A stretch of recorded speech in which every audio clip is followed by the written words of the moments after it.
So we reached Matthew chapter 14 and verse 22 now.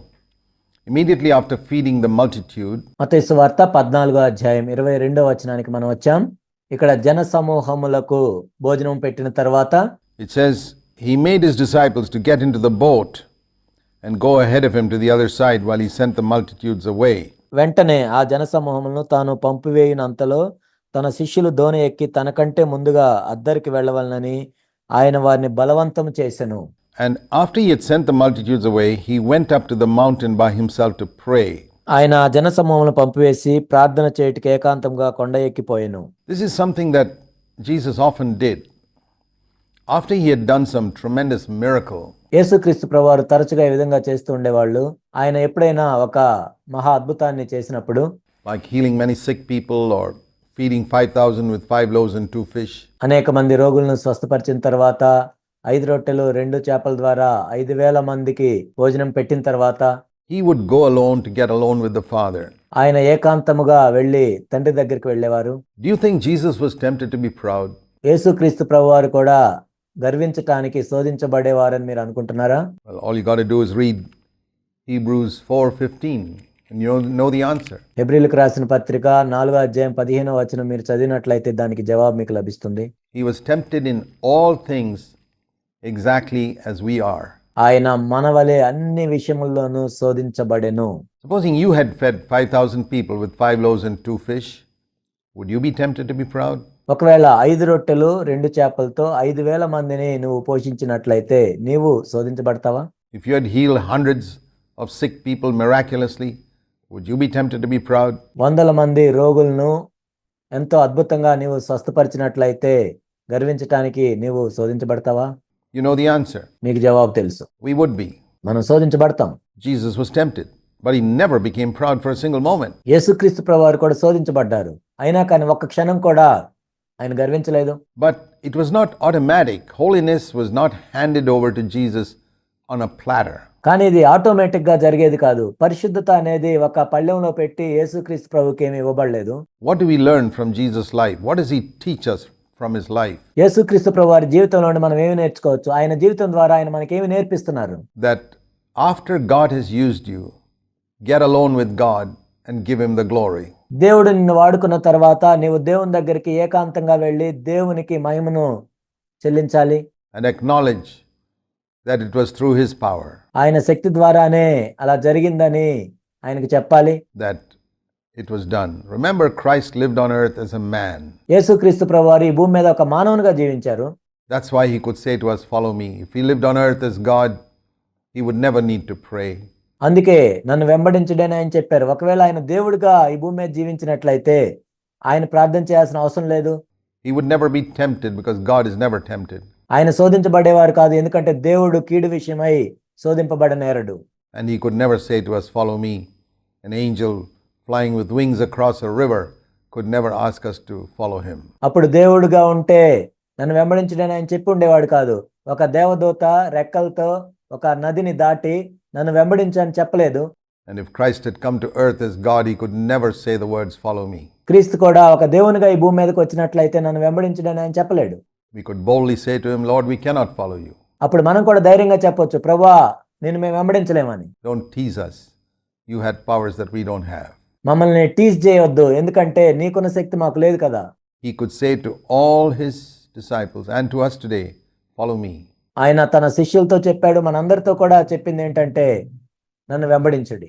In his life, we don't have the same ministry he has. For that matter, you and I don't have the same ministry, even on earth. ఆయన జీవితాన్ని బట్టి మనల్ని వెంబడించమని చెప్పారు, కానీ ఆయన పరిచర్యను బట్టి కాదు.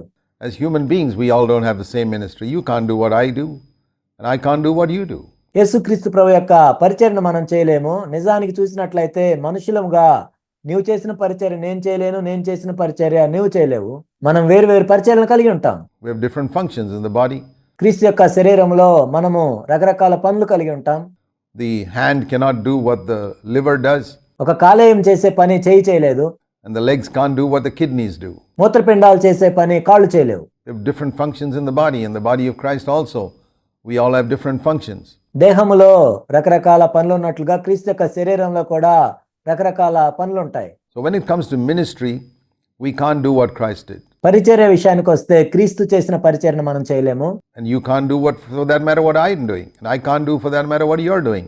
ఆ విషయానికి వస్తే నేను చేసే పరిచర్య నువ్వు చేయలేవు, నువ్వు చేసేది నేను కూడా చేయలేను. Ministry is different, but I can follow your example if you're following Christ. పరిచర్య వేరు, కానీ నీవు క్రీస్తుని వెంబడిస్తున్నట్లయితే నేను నిన్ను వెంబడించగలను. And you can follow my example if I'm following Christ. నేను క్రీస్తుని వెంబడిస్తున్నట్లయితే మీరు నన్ను పోలి నడుచుకోవచ్చు. And in Christ's life, in the way he lived, by the principles by which he lived, there I can follow him. క్రీస్తు జీవితాన్ని బట్టి ఆయన ఏ నియమాలతో అయితే ఆయన జీవించాడో దాన్ని బట్టి నేను ఆయన వెంబడించవచ్చు. We read in Luke chapter 5 and verse 15. లూకాసు వార్త 5వ అధ్యాయం 15వ వచనంలో మనం చూస్తాం. The news about Jesus was spreading further, అయితే ఆయన గూర్చిన సమాచారం మరి ఎక్కువగా వ్యాపించెను. and great multitudes were gathering to hear him, to be healed of their sicknesses, and thousands were being healed. బహు జన సమూహములు ఆయన మాట వినుటకును తమ రోగములను కుదుర్చుకొంటుకును కూడి వచ్చుచుండెను. వేల మంది స్వస్థత పొందుతున్నారు. Literally healed, not this fake type of healing that you see in healing campaigns today, where some guy's invisible backache is healed, or నిజంగా అక్కడ స్వస్థత పొందుతున్నారు. ఈ రోజుల్లో లాగా నకిలీ స్వస్థత సభల్లాగా ఎక్కడో కనపడిని నడునొప్పి తగ్గింది అన్నట్లు కాదు. little hearing problems improved 10%. Not these type of fake healings. నాకు అంతకుముందు వినపట్లేదు, ఇప్పుడు 10% బాగుపడింది అని ఇలాంటి నకిలీ స్వస్థతల గురించి కాదు అక్కడ. But or psychosomatic healings where changed mental attitude brings healing. These were absolutely supernatural healings. People born blind, born lame were being raised up and healed completely. లేక సైకోసోమాటిక్ స్వస్థతలు కాదు, ఏదో మన వైఖరి మార్చుకుంటే బాగుపడే రోగముల గురించి కాదు. ఇక్కడ యేసుక్రీస్తు ప్రభువారు స్వస్థపరిచింది ఎవరినంటే పుట్టు గ్రుడ్డివారిని, పుట్టు కుంటివారిని, వారిని లేవనెత్తినట్లుగా మనం చూస్తున్నాం, వారిని స్వస్థపరిచినట్లుగా మనం చూస్తున్నాం. Hundreds and thousands, immediate. It was not a gradual sort of thing that took place over a period of months. Immediate, instantaneous, miraculous healing of hundreds and thousands. ఇక్కడ వందల మంది, వేల మంది వెంటనే స్వస్థపరచబడ్డారు. ఏదో కొన్ని వారాలు, నెలలు తీసుకొని కాదు, వెంటనే వీళ్ళందరూ స్వస్థపరచబడ్డారు. Was Jesus tempted to be proud? Sure. వీటన్నిటిని బట్టి యేసుక్రీస్తు ప్రభువారు గర్వించడానికి శోధించబడ్డారా? నిశ్చయంగా. But he never became proud, not for an atom, not for a fraction of a second did he have an atom of pride in him. ఆయన శోధించబడ్డారు, కానీ ఒక్క క్షణము కూడా, ఒక అణువంత గర్వం కూడా ఆయన కలిగి ఉండలేదు. Because Luke 5:16 says he would often slip away into the wilderness to pray. That's what I learned from Jesus' life. That's what he teaches me. లోక 5:16లో మనం చూసినట్లయితే ఆయన తరచుగా ప్రార్థన చేయుటకు అరణ్యంలోనికి వెళ్ళుచుండెను. అదే నేను యేసు ప్రభు యొక్క జీవితం నుండి నేర్చుకున్నాను, అదే ఆయన బోధిస్తూ ఉన్నారు. That when we are used by God in some wonderful way, I need to slip away into the wilderness to pray. I like that word, slip away.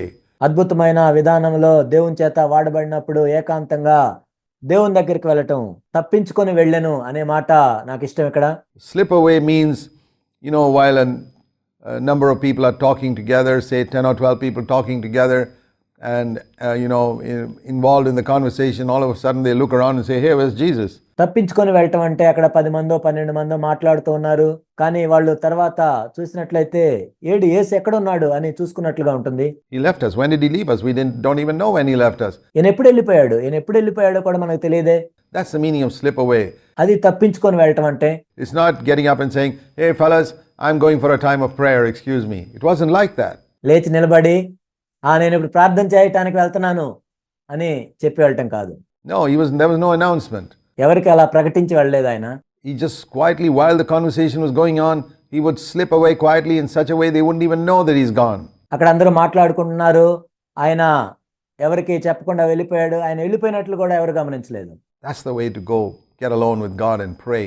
ఆ విధంగా ఏకాంతంగా దేవుని దగ్గరికి వెళ్ళి ప్రార్థన చేయాలి.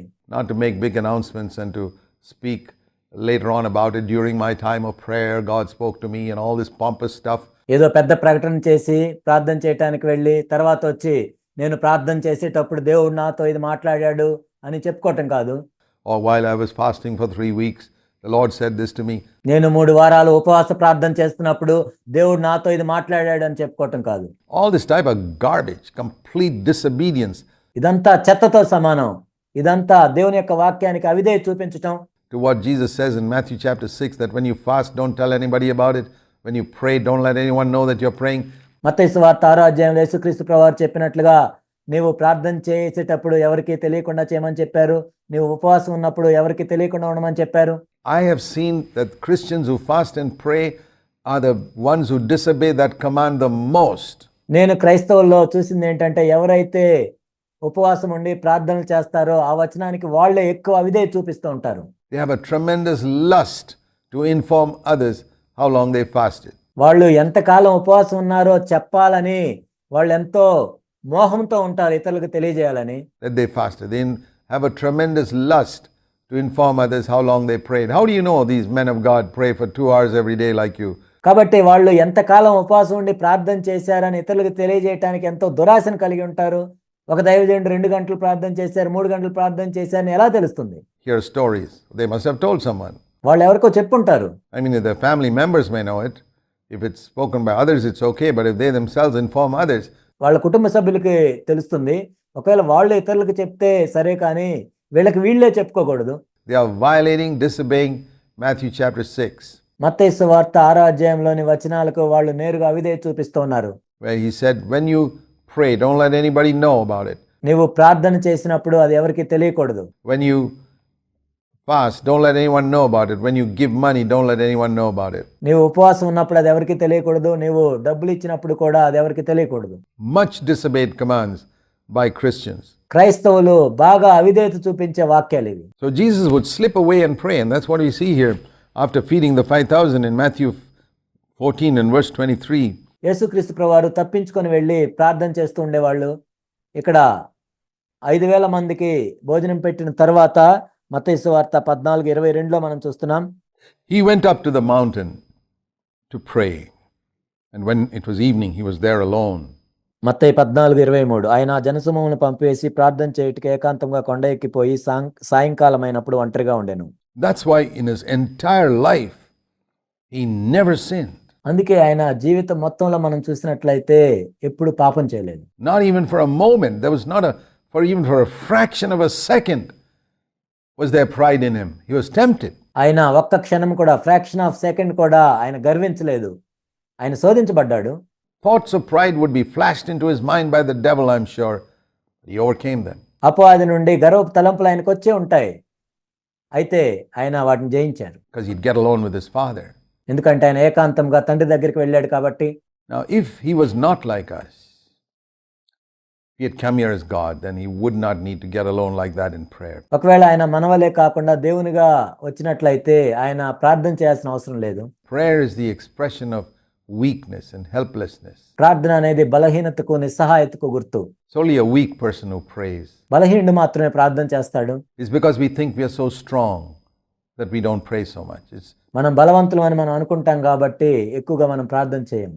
because we think we are so capable మనకెంతో సామర్థ్యం ఉందని మనం అనుకుంటాం కాబట్టి that we don't depend upon God for our service, and that's why our results are so shallow. అందుకే మన సేవలో మనం దేవుని మీద ఆధారపడం, అందుకే మన ఫలితాలు చాలా బలహీనంగా ఉంటాయి. And that's why we so frequently fall into pride and many other sins. అందుకే తరచుగా మనం గర్వంలోను అనేక ఇతర రకాల పాపాల్లో పడిపోతూ ఉంటాం. But Jesus recognized his limitation as a human being. He told his disciples, watch and pray, he said in Gethsemane, otherwise you will fall in the time of temptation. యేసుక్రీస్తు ప్రభువారు మానవునిగా తనకున్న పరిమితుల్ని ఆయన తెలుసుకున్నారు కాబట్టి గెత్సెమనే తోటలో శిష్యులతో కూడా ఈ విధంగా చెప్పారు, మెలకుగా ఉండి ప్రార్థన చేయండి, లేనట్లయితే మీరు శోధనలో ప్రవేశిస్తారని.